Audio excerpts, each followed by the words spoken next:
तो ये झूठा प्रचार किया जा रहा है कि आरसीपी सिंह को बिना नीतीश कुमार की सहमति के केंद्र में मंत्री बना दिया गया। तो मैं आपसे स्पष्ट करना चाहूँगा कि जब 2019 में हमारी सरकार बनी, उसमें शिवसेना के 19 एमपी थे और जनता दलियों के केवल 16 एमपी थे। तो पार्टी ने तय किया कि एक एक मंत्री परिषद में हर दल को एक एक जगह दी जाएगी।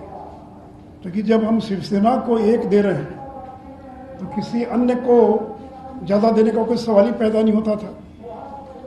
तो केंद्र की सरकार ने, आदरणीय प्रधानमंत्री जी ने यह तय किया कि हर दल से एक एक व्यक्ति को मंत्री बनाया जाएगा।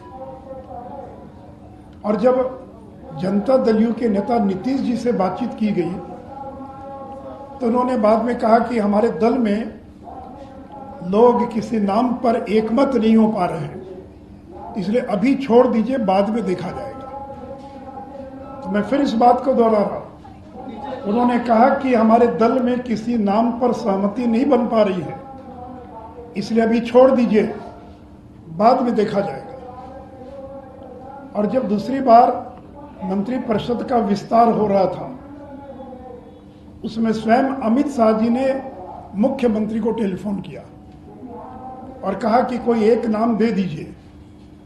तो उन्होंने आरसीपी सिंह का नाम दिया और ये भी कहा कि देखिए ललन जी थोड़ा नाराज होंगे, उनका भी ध्यान रखना पड़ेगा, लेकिन उन्होंने एक नाम दिया और वह भी नाम आरसीपी सिंह का था।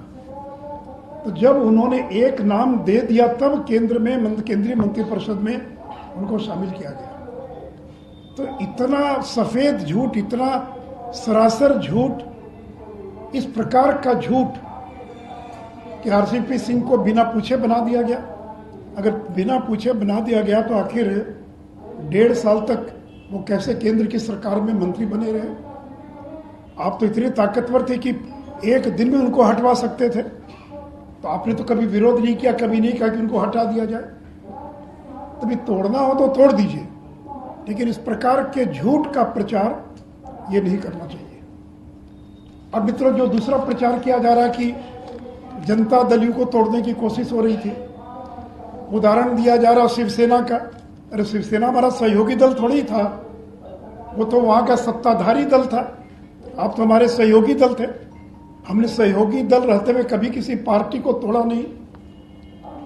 और जब वहां टूटी सरकार तो शिवसेना, जो कि हमारा सहयोगी दल नहीं था, उसका वो पार्टी टूटी जो है। आप तो हमारे सहयोगी दल थे, और अगर आपको हम तोड़ भी देते मान लीजिए, तो सरकार कैसे बनती? क्योंकि हम तो केवल 74 या 75 थे और सरकार बनाने के लिए 46 चाहिए था। तो पूरी जनता दलियों आती तभी ना कुछ हो सकता था, तो भी बहुमत नहीं होता। और देखिए बीजेपी ने आज तक कभी किसी को धोखा नहीं दिया है। हमने नीतीश जी को एक बार नहीं 5 बार बिहार का मुख्यमंत्री बनाया, 5 बार। राष्ट्रीय जनता दल ने 2 बार बनाया और हम लोगों ने 5 बार बनाया।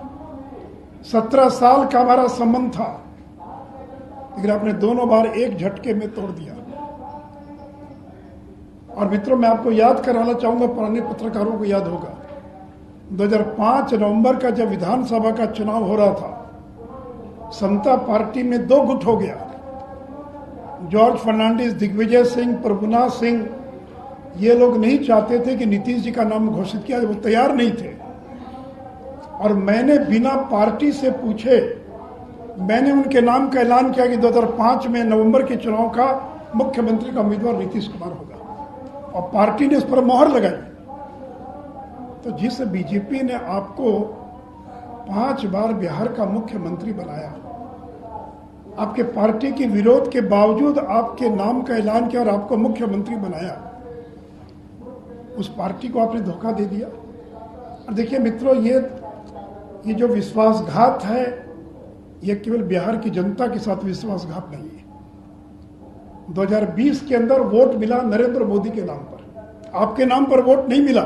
अगर आपके नाम पर भी वोट मिला होता तो हम 150 पौने 200 पार कर जाते। अगर आपके नाम पर वोट मिला होता तो आपको कल 43 सीट नहीं मिली होती, जब लगा कि हालात स्थिति ठीक नहीं है, तो नरेंद्र मोदी ने एक एक दिन में 3-3 4-4 रैलियां की, जी जान लगा दिया। तो 2020 का जनादेश नरेंद्र मोदी के नाम पर है। 2020 का जनादेश नरेंद्र मोदी का जनादेश है।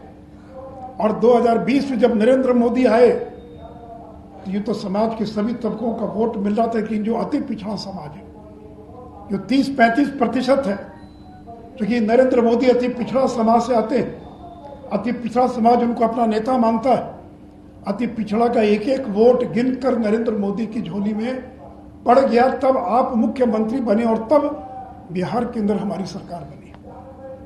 तो नीतीश जी, ये केवल नरेंद्र मोदी का अपमान और नरेंद्र मोदी के साथ विश्वासघात नहीं है, ये बिहार के जो अति पिछड़ा समाज है, जो 30% अति पिछड़ा है, उसको आपने अपमानित किया है। और ये वही राजद के लोग हैं जिनके 15 साल में अगर सबसे ज्यादा कोई प्रताड़ित हुआ तो ये अति पिछड़ा समाज के लोग हुए, जिनकी जमीनों पर कब्जा कर लिया जाता था, मार के भगा दिया जाता था, वोट नहीं देने दिया जाता था। और जिसको लालू जी ने कभी जिन कहा था, वो जिन जब आपके साथ आ गया तब सरकार बनी। और आज वो जिन आपके साथ नहीं है, वो भारतीय जनता पार्टी के साथ है, नरेंद्र मोदी के साथ है। इसलिए ये गलतफहमी ना रहे, 2015 और 2020 में बहुत अंतर है। उस समय अति पिछड़ा आपके साथ था, आज नरेंद्र मोदी के साथ है। और नरेंद्र मोदी की लोकप्रियता पहले की तुलना में कई गुना ज्यादा है। और मित्रों, पिछली बार जब आपने गठबंधन तोड़ा आरजेडी से, तो आपने कहा मैं भ्रष्टाचार के मुद्दे पर कोई समझौता नहीं करूंगा, और कहा कि तेजस्वी ने कोई जवाब नहीं दे पाए, इसे मैं गठबंधन तोड़ रहा हूं। उस समय तो केवल सीबीआई ने छापा मारा था, अब तो सीबीआई ने चार्जशीट फाइल कर दिया। तो आपके मंत्रिमंडल में जो डिप्टी सीएम बनने जा रहे हैं, वो चार्जशीटेड हैं, भ्रष्टाचार के मामले में चार्जशीटेड हैं, वो बेल पर हैं। कल कोर्ट अगर चाहे तो उनकी बेल को खारिज कर सकता है, उनको दोबारा जेल भेज सकता है। तो तेजस्वी यादव ये भ्रष्टाचार से जुड़े आईआरसीटीसी घोटाले के मामले में ये चार्जशीटेड हैं, ये बेल पर हैं, उनका ट्रायल शुरू हो गया है। और इतने पुख्ता सबूत हैं कि उस ट्रायल का परिणाम उनके जेल जाने में भी हो सकता है, उनकी सजा के रूप में भी हो सकता है। तो आपकी मंशा क्या है? क्या आप राष्ट्रीय जनता दल को तोड़ना चाहते हैं?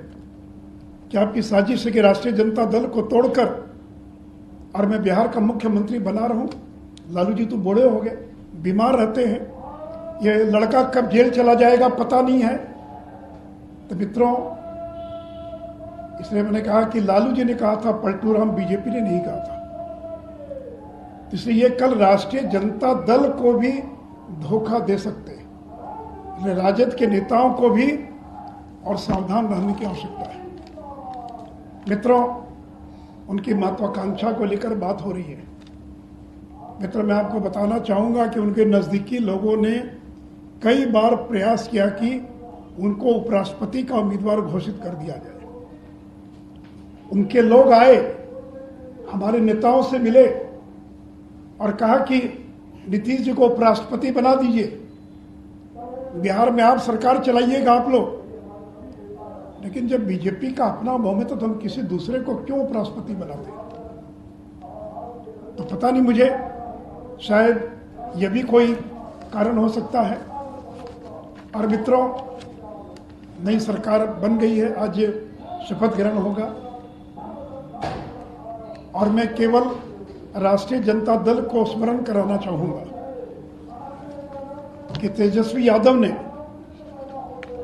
प्रेस कॉन्फ्रेंस में कहा था, अपने हर भाषण में कहा था और कहा था कि 15 वर्ष के एनडीए शासन में रिक्त पड़े 4.5 लाख पद भरने के साथ साथ 5.5 लाख स्थायी पदों का सृजन, कुल 10 लाख स्थायी नौकरियों की समयबद्ध बहाली की प्रक्रिया पहली ही कैबिनेट बैठक में पहले दस्तखत के साथ शुरू होगी। तो मित्रों, तेजस्वी यादव को इसी नाम पर वोट मिला, इतनी बड़ी संख्या में सीटों को जीतने में उनको सफलता मिली। तो मैं इनको याद कराना चाहूंगा, आज या कल मंत्रिपरिषद के गठन के बाद जब कैबिनेट की पहली बैठक होती है तो आपका वायदा था, हर भाषण में आप जोर जोर से कहते थे कि कैबिनेट की पहली बैठक में और पहला हस्ताक्षर होगा कि बिहार के 10 लाख लोगों को रोजगार दिया जाएगा। सरकारी नौकरी, रोजगार यानी प्राइवेट सेक्टर में नहीं, सरकारी नौकरी दी जाएगी। इसलिए मैं क्या आपको स्मरण कराना चाहूँगा, और हम रोज रोज आपको स्मरण कराते रहेंगे कि आपका 10 लाख नौकरी